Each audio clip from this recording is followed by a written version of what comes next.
তওবা করো বান্দা। আমার আল্লাহ কয় গুনাহ করতে করতে তোর দাড়িটা পেকে গেছে, এরপরেও যদি তুই আমি আল্লাহর কুদরতি পায় তোর মাথাটা ঠেকায়া দাও, আমি আল্লাহর যখন একবার আল্লাহ বলে ডাক দিবি, আমি আল্লাহ তোর জীবনের সব গুনাহ মাফ করে দিব।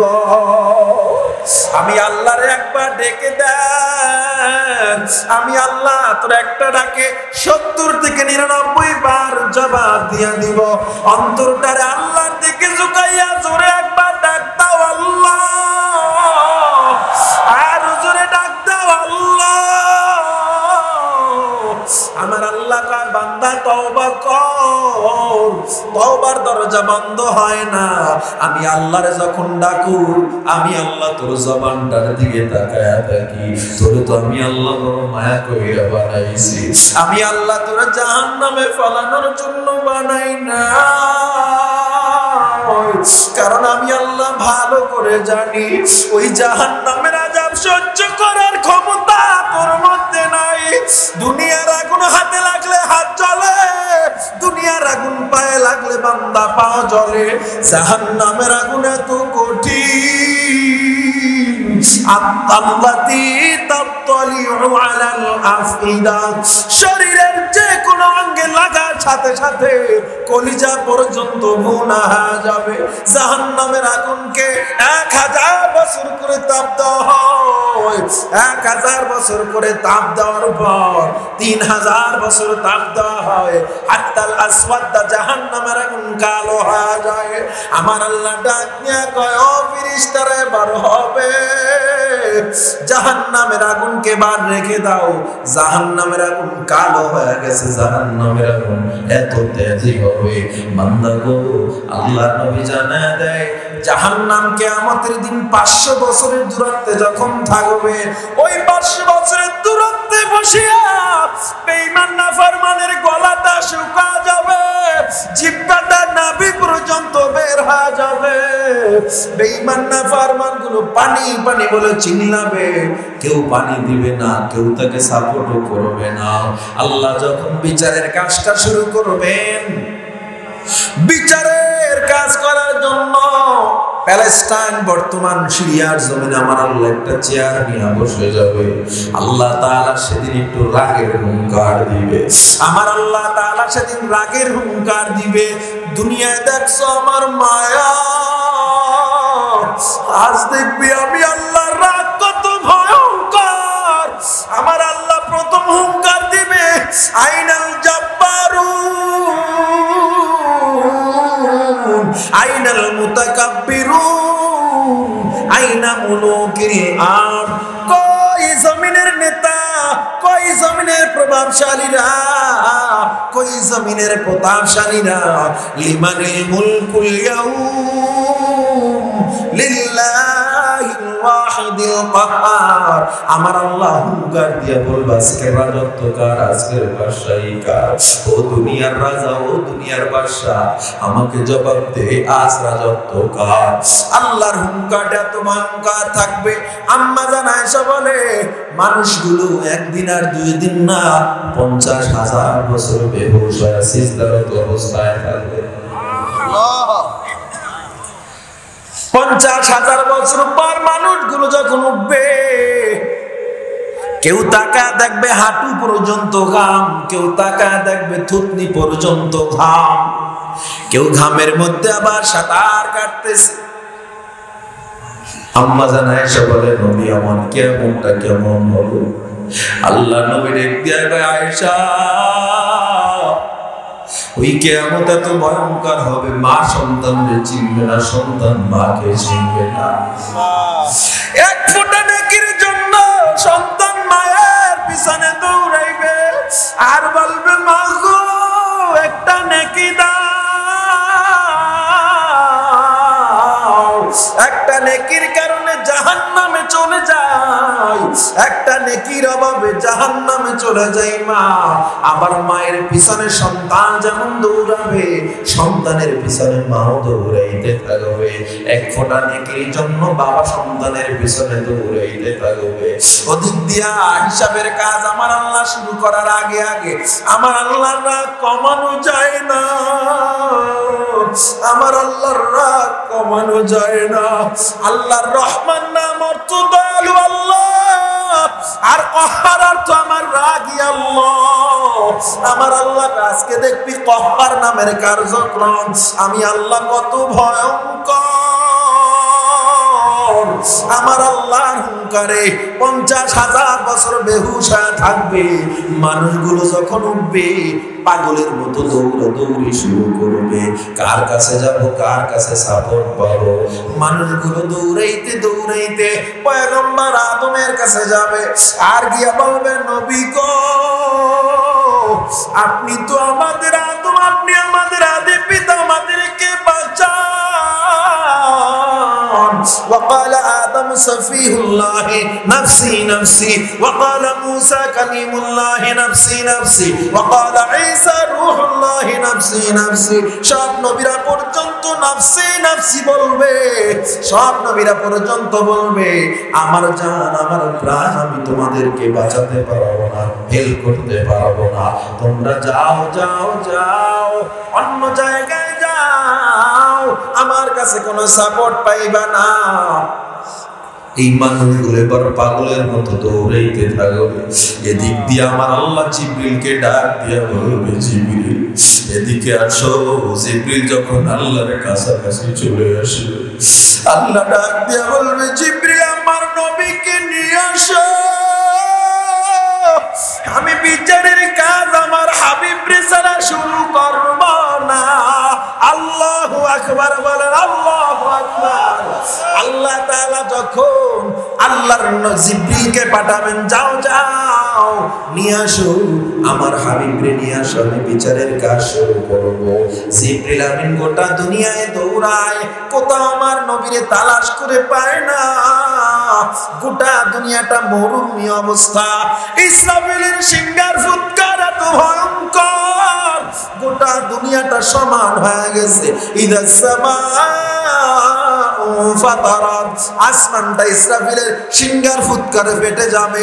ওয়াইদাল কাওয়াকিবু তাতারাত, তারকাগুলো খসে খসে জমিনে পড়ে যাবে। ওয়াইদাল বিহারু ফুজ্জিরাত, সমুদ্রের পানিগুলো উঠে উঠবে। ওয়াইদাল কুবুর বুসিরাত, মানুষগুলো কবর থেকে সব বেরিয়ে পড়বে। কিয়ামতের হুঙ্কার এত ভয়ঙ্কর, জিবরিল আমিন মক্কাও পায় না, মদিনাও পায় না, নবীরে কই পাইবে? আল্লাহর কিনারায় গিয়া জিবরিল আমিন ডাক দিয়া বলবে, আল্লাহ আপনার হাবিবরে পাই না, মক্কাও পাই না, মদিনাও খুঁজে পাই না। আল্লাহ বলবে, জিবরিল সব ধ্বংস হতে পারে, তবে আমার হাবিবের রওজা ধ্বংস হতে পারে না। আল্লাহ একটা সীমানা দিয়ে দিবেন, যাও এই রাস্তায় যাও, এই রাস্তা বরাবর গিয়ে দেখবা আমার হাবিবের রওজা থেকে একটা নূরের বাতি জ্বলতেছে।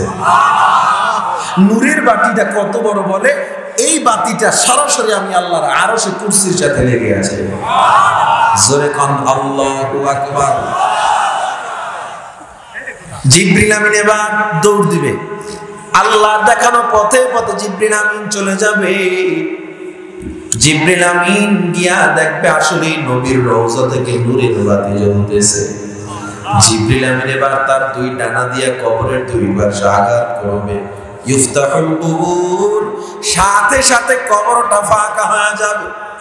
জিবরিল আমিন ডাক দিয়ে বলবেন, উমিয়া হাবিবার রহমান, ও নবী দাঁড়া যান, আল্লাহু ইয়াদউক, আল্লাহ আপনাকে ডেকেছে, দাঁড়া যান। আল্লাহ নবী উঠে না, এত ডাকতেছে তবু উঠে না। জিবরিল আমিন কাছাকাছি যায়, গিয়ে দেখবে ওহুয়া ইয়াবকি, আল্লাহ নবী সিজদায় পড়ে গুনগুন করে কান্না করতেছে। ওয়াকুল, এবং বলতেছে, আইনা উম্মতি, আইনা উম্মতি, আমার উম্মত কই, আমার উম্মত কই। কেমন মায়ের নবী আমরা পাইছি জানো?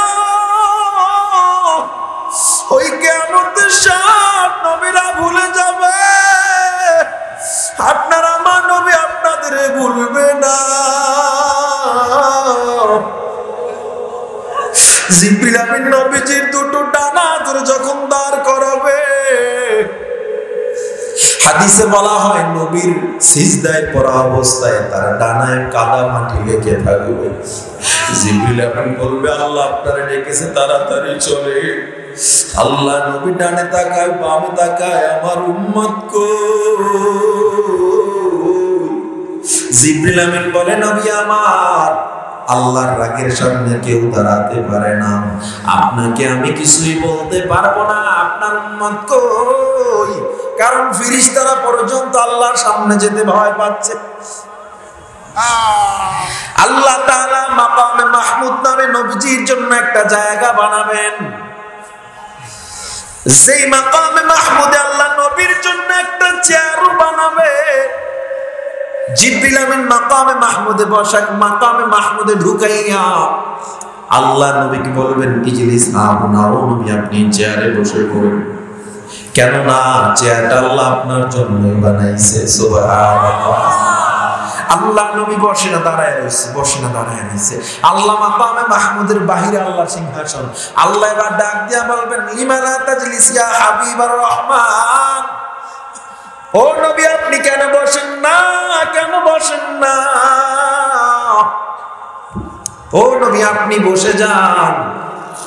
এবার আল্লাহ নবী চেয়ারে হাত লাগাইছে, আল্লাহর কথা শুনি না, হাতটা লাগায় কয় আল্লাহ আমি চেয়ারের মালিকানা বুঝে পাইছি আল্লাহ, তবে আমি কেমনে বসবো? আমি যদি বসি আমার উম্মতের জন্য কে দৌড়াবে আর কে কান্না করবে? হায় আল্লাহ আমি বসবো না। কথাটা বললে নবী আমার সিজদা করে ডাক দিবে দয়ার আল্লাহ, এত মায়া করে বান্দা বানাইছো, যা করে জাহান্নামে ফালায় দিও না।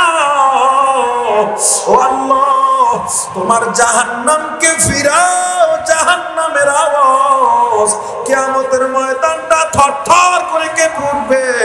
জাহান্নামের আওয়াজ এত ভয়ঙ্কর, জাহান্নামের আওয়াজে জিবরিল আমিন মাটিতে পড়ে মাটি থাপড়াবে আর বলবে রব্বি সাল্লিম, রব্বি সাল্লিম, আল্লাহ আমাকে বাঁচাও, আমাকে বাঁচাও।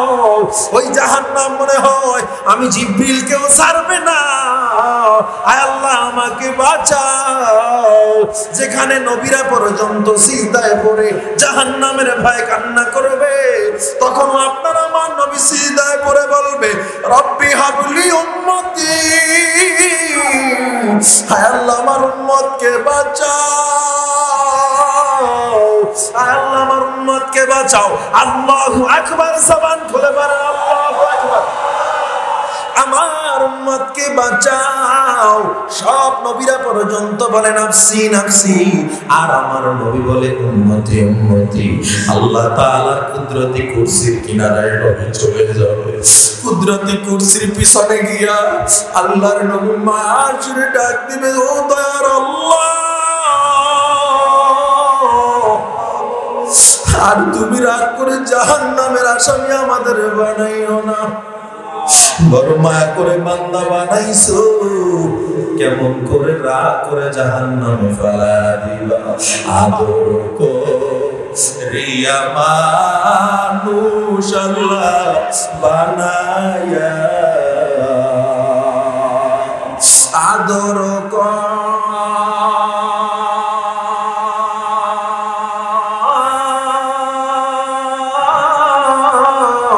রিয়া মানুষ আল্লাহ বানায়া,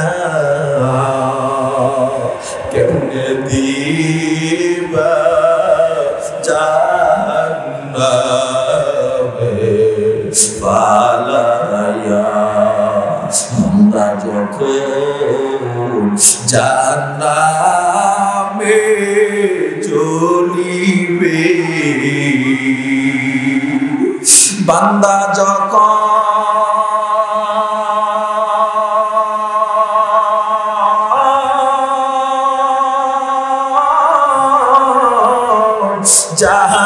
জাহান্নামে জ্বলিবে, তুমি মাওলা কেমনে সহ্য করিবে। আল্লাহ তাআলার দরবারে যখন নবী আমার কান্না শুরু করবে, আল্লাহ তাআলা বলবেন ইরফা রাসাকা হাবিবার রহমান, ও নবী আমার মাথা উঠান। আল্লাহ নবী যখন মাথাটা উঠাবে, আল্লাহ তাআলা তাকায় দেখবে কান্না করতে করতে নবীর দাড়ি ভিজে টক টক করে পানি জমিনে পড়তেছে। আমার নবীর দিকে তাকাই আমার আল্লাহ সব রাগগুলো পানি হয়ে যাবে। আমার আল্লাহ ডাক দিয়ে বলবে নবী গো, আপনি আজকে যাকে সুপারিশ করবেন আমি আল্লাহ তাকেই জান্নাতে দিয়ে দিব। তোমার জন্য আজকে আমি শাফাতে কুবরার গেটটা খুলে দিলাম। আজকে যাকে সুপারিশ করবা তাকেই জান্নাত দিয়ে দিব। আল্লাহ নবী এবার উম্মতদেরকে ডাক দিবে, ও আমার উম্মত যারা ঠান্ডার মধ্যে জুবানে নামাজ আদায় করেছো, দাড়ি রাখার কারণে কত মানুষ কত ধরনের কটূক্তি করেছে, তারপরেও দাড়িটারে কাটো না। ঘরে খাবার ছিল না, খানা ছিল না, এরপরেও বান্দা হারাম খাও নাই, সুদ খাও নাই, ঘুষ খাও নাই, অন্যায় করো নাই, গরিবী হালতে জীবন কাটাইছো, এরপরেও হারাম খাও নাই। আজ আমি নবী তোদেরকে সুপারিশ করব। আল্লাহর নবীর শাফাতের হুকুম অর্ডার পাইয়া নবীর আওয়াজ শুনিয়া কোটি কোটি বিলিয়ন কোটি মানুষ নবীর দিকে দৌড় দিবে।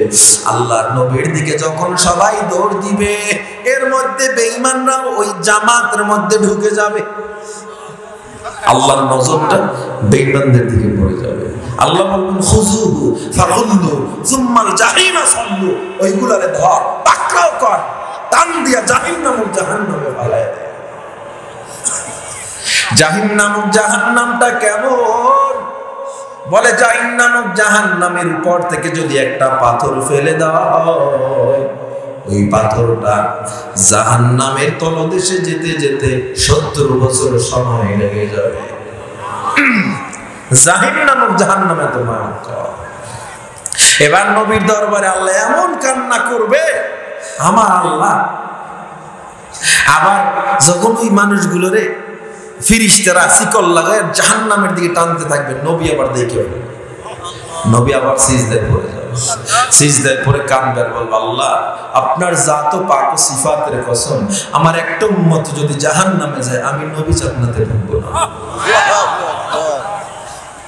নবীর এবার আমার আল্লাহ বলবে হাবিব তোমার উম্মতের জন্য এত মায়া, যাও এক জাররা পরিমাণ ঈমান যার মধ্যে পাও তাকেও জান্নাতে নিয়ে যাও।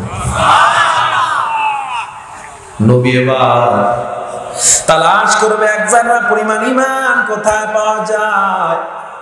ওরে বন্ধু, তাহাজ্জুদ পড়তে পড়তে কপালে কালো দাগ, হারাম খায় নাই, এমন এমন মানুষগুলোর মধ্যেও এক জাররা পরিমাণ ঈমান কঠিন হয়ে যাবে। আর আপনি আমি নামাজ না পড়েই বলি জান্নাতে যাব, এত সহজ। ইমরান বিন হুসাইন থেকে হাদিসটা বর্ণনা করা হয়, নবীজি যদি আল্লাহর কাছে চাইতো ধন দৌলতের কম হইতো না, লক্ষ কোটি কোটি কোটি কোটি টাকার মালিক আমার নবী হইতো, এরপরেও নবী কেন চায় নাই? কারণ উম্মতের মায়া। উম্মত যখন কামাই বাণিজ্য করবে, খেতে কাজ করবে, আজান দিবে, উম্মত নামাজে যাবে না, কেন যাও না? উম্মত তখন জবাব দিবে আমার পেটে ক্ষুধা, কামাই বাণিজ্য না করে আমি নামাজ কেমনে পড়বো? ঠিক না? কেউ যদি তখন নবীর ব্যাপারে বলতো, নবী তো কখন এটা করে না, শিক্ষাও তো এগুলো দিয়ে গেছেন, তুমি কেন করো? তখন উম্মত গুলো জবাব দিত নবীর তো ধন দৌলতের কমতি ছিল না, সে তো রিজিক আল্লাহর পক্ষ থেকে পাইছে, আর এক দিক থেকে ইবাদত করছে। এই কথা বলতো কিনা? বলতো। এই জন্য নবী আমার একদম সাধারণ জীবন যাপন করে জীবনটা কাটায় গেছে।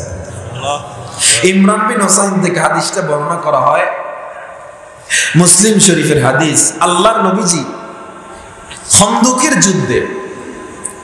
যুদ্ধ খনন করার পর খন্দকের ওই পরীক্ষা খননের পর নবী আমার ফিরতি পথে ফাতেমার ঘরে ঢুকছিলেন। ফাতেমার ঘরে ঢুকে গিয়া ডাক দিয়া কয়, মা দরজাটা খোল, আমি তোর বাবা। কিন্তু ফাতেমা কোনো জবাব দেয় না। আল্লাহ নবী আবার ডাক দিয়া কয়, মা দরজাটা খোলো, আমি তোমার বাবা। নবীজি দেখে ফাতেমা জবাব দেয় না। আল্লাহ নবী কানটা ঘরের সাথে লাগাইছে, লাগাই শুনে গুনগুন কান্নার আওয়াজ। আল্লাহ নবী ডাক দিয়া কয়, মা দরজা কেন খোলো না? ফাতেমা কান্না করে আর বলে, বাবা আমার গায়ে জীর্ণ শীর্ণ কাপড়, আমি কেমনে দরজাটা খুলবো গো? আমার গায়ে জীর্ণ শীর্ণ কাপড় বিভিন্ন জায়গা থেকে ছিঁড়ে গেছে বাবা। হাদিসে বলা হয় নবী নিজের গায়ের দ্বিতীয় নাম্বার চাদরটা গলায় যেটা ছিল সেটা নবী আমার জানালা দিয়ে দিয়েছে, নে মা গায়ে লাগা। ফাতেমা যখন চাদরটা গায়ে লাগাইছে নবী আমার কয়, সামনে আসো। ফাতেমা কয়, বাবা তোমার সামনে ইমরান দাঁড়ানো? বলে হ্যাঁ। কয়, সামনে যেতে পারবো না। ইমরানের সামনে পর্দার খেলাফ হয়ে যাবে এমন কাপড় আমার গায়ে নাই, তোমার চাদরেও যথেষ্ট হয় নাই বাবা। আল্লাহর নবী এবার নিজেই ঘরের মধ্যে চলে গেলেন। ফাতেমা নবীর বাম পাশে বৈশা ডান গালটা নবীর বাম বাহুর সাথে লাগায়া ফাতেমা কান্দে ডাক দিয়া কয়, বাবা গো আর কতদিন এভাবে চলবো, সহ্য করা যায় না। আল্লাহ নবীজি কয়, কি হয়েছে মা আমায় বলো গো। ফাতেমা কয়, বাবা 3 দিন হয়ে গেছে ঘরের চুলায় আগুন জ্বালাইতে পারি না, ক্ষুধার যন্ত্রণা এত কঠিন। আজকে যদি বাতি জ্বালানোর মতো তৈল থাকতো, ওই কেরোসিন তৈলগুলো আমি ফাতেমা খেয়ে ফেলতাম। আল্লাহু আকবার বলেন, আল্লাহু আকবার।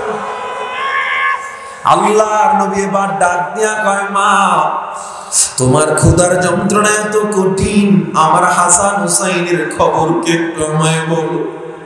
ফাতেমা হাউমাউ করে কান্দে আর কয়, বাবা গো আমার ক্ষুধার যন্ত্রণা যদি এত কঠিন হয়, হাসান হুসাইন তো 3 দিন পর্যন্ত খায় না। বারবার আমার কাছে এসে ডাক দিয়া কয়, মাগো খানা দাও। ও বাবা আমি খানা দিতে পারি না। আল্লাহ নবী আসমানের দিকে তাকাইয়া হাউমাউ করে কান্না শুরু করে দিছে। আল্লাহর কান্নার আওয়াজ, আল্লাহ নবীর কান্নার আওয়াজ, আল্লাহর আরশটা থরথর করে কেঁপে উঠছে। এবার জিবরিল আমিন আল্লাহর নিকট ডাক দিয়া কয়, ও দর আল্লাহ আপনার নবীর কান্না থামান থামান। আপনার নবীর কান্না ফেরেশতারা সহ্য করতে পারে না। আপনার নবীর কান্না গর্তের পিপিলিকা সহ্য করতে পারে না। আপনার নবীর কান্না সহ্য করা যায় না। আরবের পাহাড় দিয়া গোটা আরববাসীর কিন্তু মেরে ফেলবো আল্লাহ। আল্লাহর নবীর ব্যাপারে কোনো কষ্ট ফেরেশতারা সহ্য করে না। তায়েফের ময়দানে নবী যখন দাওয়াতের জন্য গিয়েছিল, আল্লাহর নবীকে বেঈমানরা যখন পাথর মেরে রক্তাক্ত করেছিল, এক ফোঁটা রক্ত যখন জমিনে পড়ে যায়, ওই জমিনটা থরথর করে কেঁপে উঠেছিল। আর জমিন আল্লাহর দরবারে ডাক দেয়া করেছিল, আল্লাহ তোমার নবীর রক্ত আমার গায়ে লাগাইও না, সহ্য করা যায় না গো আল্লাহ। আপনি যদি নবীর রক্ত আমার গায়ে লাগান, গোটা জমিন আমি কিন্তু উল্টে যাব আল্লাহ।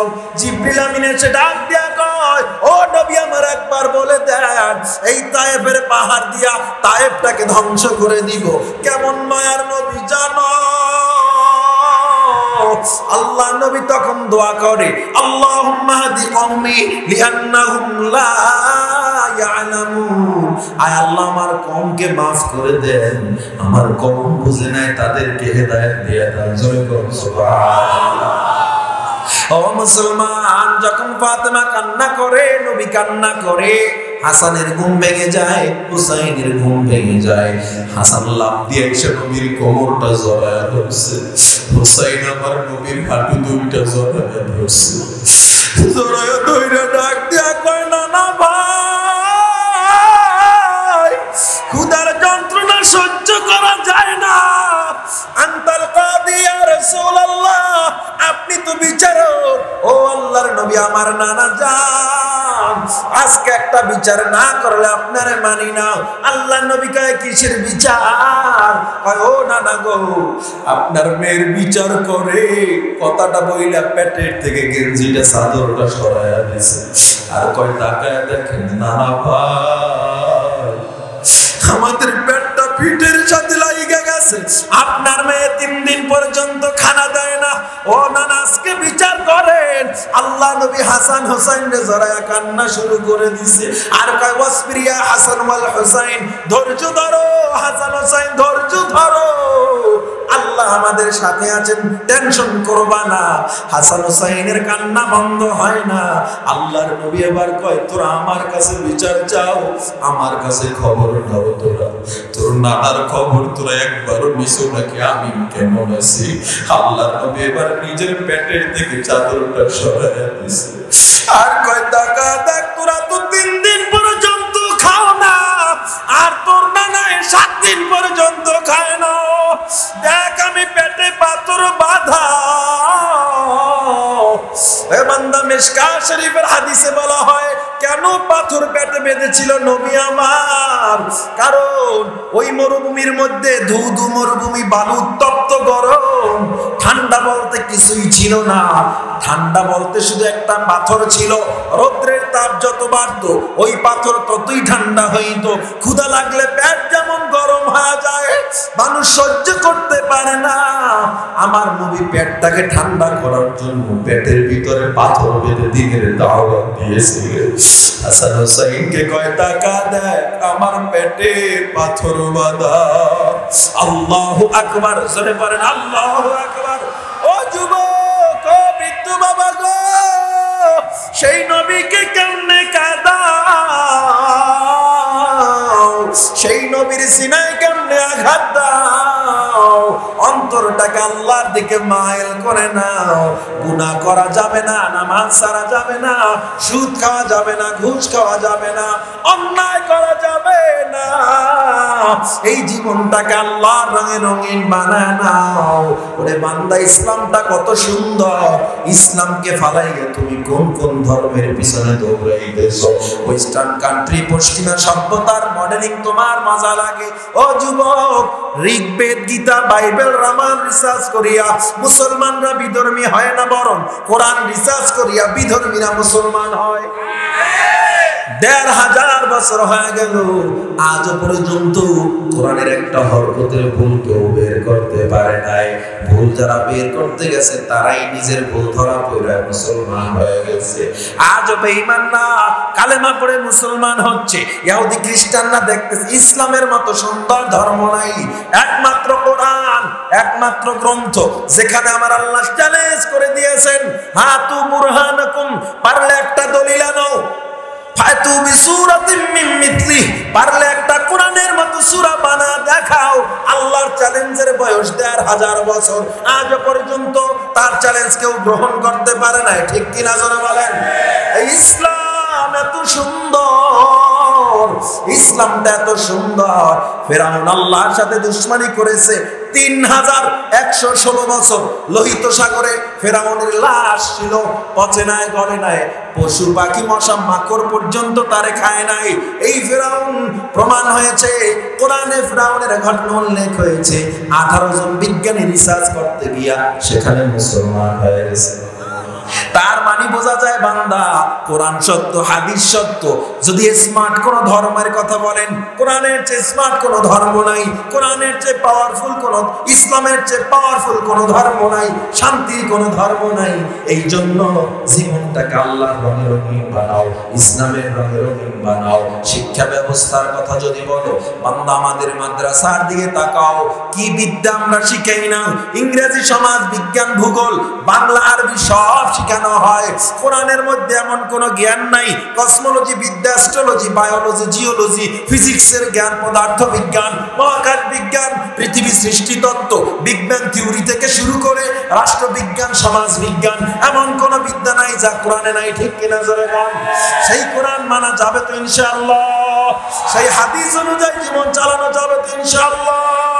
সন্তানকে কোরআন শিখাতে হবে, সন্তানকে কোরআন শিখাইয়া কবরে নিতে হবে। নিজেও ধন্য হব, সমাজকেও ধন্য করব। গুনাহ করা যাবে না, নামাজ ছাড়া যাবে না, কোরআন অনুযায়ী জীবন যাপন করব, হাদিস অনুযায়ী জীবন যাপন করব। কে কে রাজি আছো? আল্লাহকে হাত তুলে দেখাও।